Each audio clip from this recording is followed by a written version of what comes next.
ഈ കഴുത കെട്ടപ്പെട്ട അവസ്ഥയിലായിരുന്നു. കെട്ടഴിച്ച് എൻ്റെ അടുക്കലേക്ക് കൊണ്ടുവരിക, untie it and bring it to me.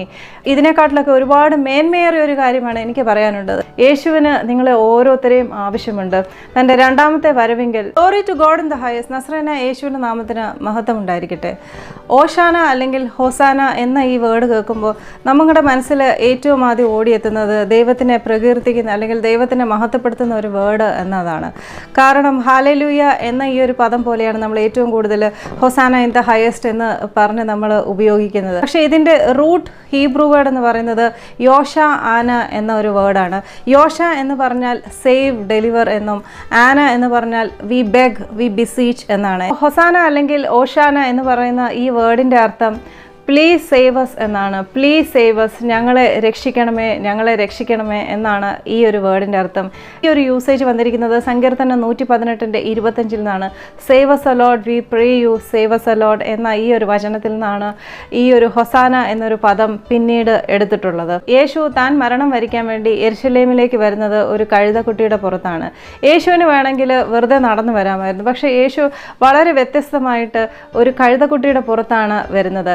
Markose 11-ാം അധ്യായം 1 മുതൽ 3 വരെയുള്ള വാക്യങ്ങളാണ് ഞാൻ ഇന്നത്തെ മെസ്സേജിനായിട്ട് ഉൾപ്പെടുത്തിയിരിക്കുന്നത്. അവൻ ശിഷ്യന്മാരിൽ 2 പേരെ അയച്ച് അവരോട്, നിങ്ങൾക്കെതിരെയുള്ള ഗ്രാമത്തിൽ ചെല്ലുവീൻ, അതിൽ കടന്നാൽ ഉടനെ ആരും ഒരിക്കലും കയറിയിട്ടില്ലാത്ത ഒരു കഴുതക്കുട്ടിയെ കെട്ടിയിരിക്കുന്നത് കാണും, അതിനെ അഴിച്ചുകൊണ്ട് വരുവീൻ.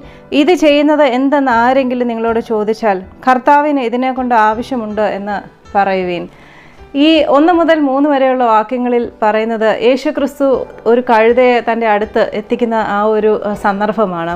യേശു ഒരു കഴുതയാണ് വാഹനമായിട്ട് ഉപയോഗിച്ചിരിക്കുന്നത്. യേശു ഉപയോഗിച്ചത് വേറെ ഒരു മൃഗത്തെയുമല്ല, ഒരു കഴുതയാണ്.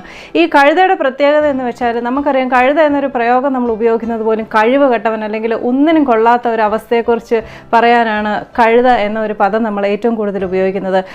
ഇത് കൂടാതെ കഴുതയ്ക്ക് മറ്റൊരു പ്രത്യേകതയുണ്ട്. കഴുതയെ കൊണ്ട് ഏറ്റവും കൂടുതൽ ആളുകൾ ഉപയോഗിക്കുന്നത് ചുമടെടുക്കാനാണ്, അല്ലെങ്കിൽ ഭാരം വഹിക്കാൻ. അതിൻ്റെ ജീവിതകാലം മുഴുവൻ ഭാരം വഹിക്കാനും നെടുവീർപ്പിടാനും മാത്രം വിധിക്കപ്പെട്ട ഒരു പാവം ജീവിയാണ് കഴുത.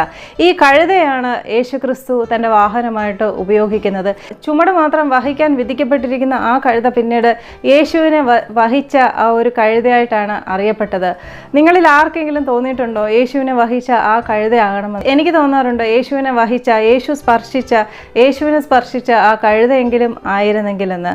ഈ മെസ്സേജ് കേട്ട് കഴിയുമ്പോൾ നിങ്ങൾക്കും തോന്നും അതുപോലത്തെ ഓരോ കഴുതകളാകണമെന്ന്. ഈ മെസ്സേജിലേക്ക് ഞാൻ കടക്കുകയാണ്. ഈ കഴുത കെട്ടപ്പെട്ട അവസ്ഥയിലായിരുന്നു. ഏതോ ഒരു സ്ഥലത്ത് ഏതോ ഒരു തൂണിനോടോ മറ്റോ കെട്ടപ്പെട്ട ഒരു കഴുതയായിരുന്നു അത്. That colt was tied to something. കെട്ടപ്പെട്ട അവസ്ഥകൾ, ബന്ധനങ്ങൾ, എത്ര പേർക്ക് ഇതിനോട് റിലേറ്റ് ചെയ്യാൻ പറ്റും? ഈ കഴുതയെ പോലെ പല അവസ്ഥകളിലും പല സാഹചര്യങ്ങളുമായിട്ട് കെട്ടപ്പെട്ട അവസ്ഥകൾ നമ്മുടെയൊക്കെ ജീവിതത്തിലുമുണ്ട്. പലതരത്തിലുള്ള അഡിക്ഷൻസ്, പരാജയ ഭീതി, നിരാശകൾ, എക്സ്ട്രീം ഡിപ്രഷൻ, രോഗം, പിന്നെയുമുണ്ട് വലിയൊരു ബന്ധനമാണ് ദൈവത്തെക്കുറിച്ചുള്ള വളരെ നെഗറ്റീവായിട്ടുള്ള തോട്ട്സ്. ചിലരുടെയൊക്കെ മനസ്സിൽ ഉറഞ്ഞു കിടക്കുന്ന ഒരു തോട്ടാണ്, ദൈവം ഒരിക്കലും എൻ്റെ ജീവിതത്തിൽ ഒരു മാറ്റവും വരുത്തത്തില്ല, ദൈവം വളരെ പാർഷ്യലാണ്, ഈ ബൈബിളിൽ പറഞ്ഞിരിക്കുന്ന പ്രോമിസസ് ഒക്കെ വെറും വാക്കുകളാണ്, ഇതൊന്നും ശരിയായിട്ടുള്ള കാര്യമല്ല, അല്ലെങ്കിൽ ഇതൊന്നും സത്യമല്ല എന്നുള്ള ചിന്തകൾ. ഇങ്ങനെയുള്ള ചിന്തകൾ പോലും ബന്ധനങ്ങളാണ്. നമ്മെ ദൈവത്തിൽ നിന്നും അകറ്റുന്നതായ എല്ലാ തരത്തിലുള്ള കെട്ടുകളും ബന്ധനങ്ങളുമൊക്കെ. അങ്ങനെ ഒരു അവസ്ഥയിലായിരുന്നു ഈ ഒരു കഴുതയും. പക്ഷേ ഇങ്ങനെ ഒരു അവസ്ഥയിലായിരുന്ന ഈ ഒരു കഴുതയെക്കുറിച്ച് യേശു എന്താണ് പറഞ്ഞത്? യേശു പറഞ്ഞു, കെട്ടഴിച്ച് എൻ്റെ അടുക്കലേക്ക് കൊണ്ടുവരിക, untie it and bring it to me. Untie it, കെട്ടഴിക്കുക എന്നാണ് യേശു പറഞ്ഞത്.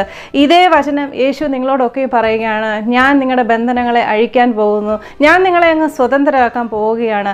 നിങ്ങളുടെ ബന്ധനങ്ങൾ, നിങ്ങളുടെ കെട്ടുകൾ, നിങ്ങളെ എന്നിൽ നിന്നും അകറ്റുന്നതായ എല്ലാ കാര്യത്തിൽ നിന്നും ഞാൻ അങ്ങ് നിങ്ങളെ വിടുവിക്കാൻ പോവുകയാണ്.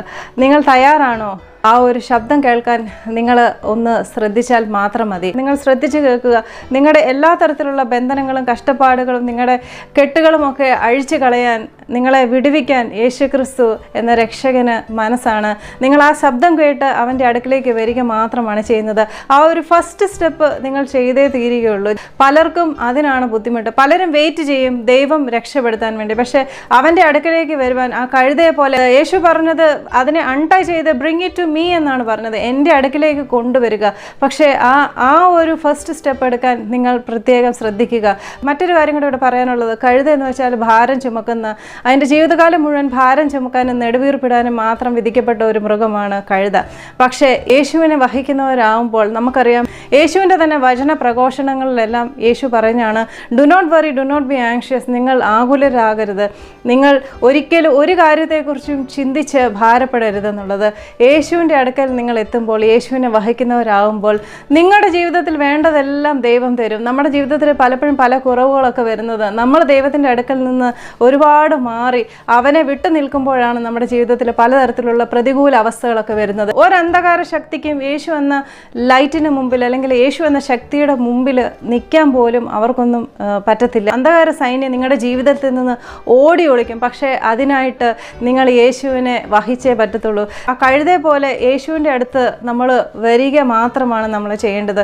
വലിയ വലിയ കാര്യങ്ങളൊന്നും ചെയ്യാൻ ദൈവത്തിൻ്റെ മക്കളോട് ദൈവം പറഞ്ഞിട്ടില്ല. നിങ്ങളുടെ ഭാരങ്ങളൊക്കെ ദൈവത്തിൻ്റെ ചുമലിലേക്ക് എറിഞ്ഞു കൊടുത്തിട്ട് സന്തോഷമായിട്ട് ഭാരമൊന്നുമില്ലാത്ത അവസ്ഥയിൽ യേശുവിനെ വഹിച്ചുകൊണ്ട് നടക്കുക. മറ്റൊരു കാര്യം കൂടെ പറയാനുണ്ട്. യേശു തൻ്റെ ശിഷ്യന്മാരോട് പറയുന്നുണ്ട്, നിങ്ങൾ ആരെങ്കിലും നിങ്ങളോട് ചോദിക്കുകയാണ് ഈ കഴുതയെ എന്തിനാണ് ഇവിടെ നിന്ന് കൊണ്ടുപോകുന്നതെന്ന് ചോദിച്ചാൽ നിങ്ങൾ പറയുക, ദ ലോർഡ് നീഡ്സ് ഇറ്റ്, കർത്താവിന് ഇതിനെ കൊണ്ട് ആവശ്യമുണ്ട്. നിങ്ങളെ ഓരോരുത്തരെയും കുറിച്ച് ദൈവത്തിനുള്ള ആ ഒരു പദ്ധതിയാണ്. ദൈവത്തിന് നിങ്ങളെ ആവശ്യമുണ്ട്. The Lord needs each one of you. എന്നെ കേൾക്കുന്ന നിങ്ങളെ ഓരോരുത്തരെയും യേശുവിന് ആവശ്യമുണ്ട്. യേശുവിന് ആവശ്യമുണ്ടെന്ന് പറയുമ്പോൾ പലരും പറയുന്ന ഇൻ്റർപ്രിട്ടേഷനാണ് ദൈവത്തിന് വേണ്ടി വേല ചെയ്യാൻ അല്ലെങ്കിൽ രോഗസൗഖ്യം കൊടുക്കാൻ, ഇങ്ങനെയുള്ള കാര്യങ്ങളെക്കുറിച്ച്. പക്ഷേ ഇതിനെക്കാട്ടിലൊക്കെ ഒരുപാട് മേന്മയേറിയ ഒരു കാര്യമാണ് എനിക്ക് പറയാനുള്ളത്. യേശുവിന് നിങ്ങളെ ഓരോരുത്തരെയും ആവശ്യമുണ്ട്. തൻ്റെ രണ്ടാമത്തെ വരവെങ്കിൽ എറ്റേണിറ്റിയിലേക്ക് ചേർക്കാൻ, നിത്യതയിലേക്ക് ചേർക്കാൻ നിങ്ങളെ ഓരോരുത്തരെയും, എന്നെ കേൾക്കുന്ന നിങ്ങളെ ഓരോരുത്തരെയും യേശുവിന് ആവശ്യമാണ്. തൻ്റെ ആടുകളിൽ ഒരാളെ പോലും നഷ്ടപ്പെടാതെ അവന് ഇറ്റേണിറ്റിയിൽ കൊണ്ടുപോകാൻ, നിത്യതയിലേക്ക് കൊണ്ടുപോകാൻ ഓരോരുത്തരെയും എല്ലാവരെയും അവന് പ്രിയപ്പെട്ടവരാണ്. ഒരാടിനെ പോലും നഷ്ടപ്പെടാൻ യേശുവിന് താല്പര്യമില്ല. യേശുവിന് നിങ്ങളെ ഓരോരുത്തരെയും ആവശ്യമാണ്. The Lord needs each one of you. നിങ്ങൾക്ക് യേശുവിൻ്റെ കൂടെ നിത്യതയിൽ വസിക്കണമെങ്കിൽ അവനെ വഹിച്ചേ പറ്റത്തുള്ളൂ. ആ കഴുതയെ പോലെ യേശുവിനെ വഹിക്കാൻ, യേശുവിനെ വഹിച്ചുകൊണ്ട് നടക്കുന്ന കഴുതകളാകാൻ നമ്മൾക്ക് ഓരോരുത്തർക്കും താല്പര്യമുണ്ടാകട്ടെ. ദൈവത്തെ വഹിക്കുന്ന കഴുതകൾ എന്ന് പറയാൻ തന്നെയാണ് എനിക്ക് ഇഷ്ടം.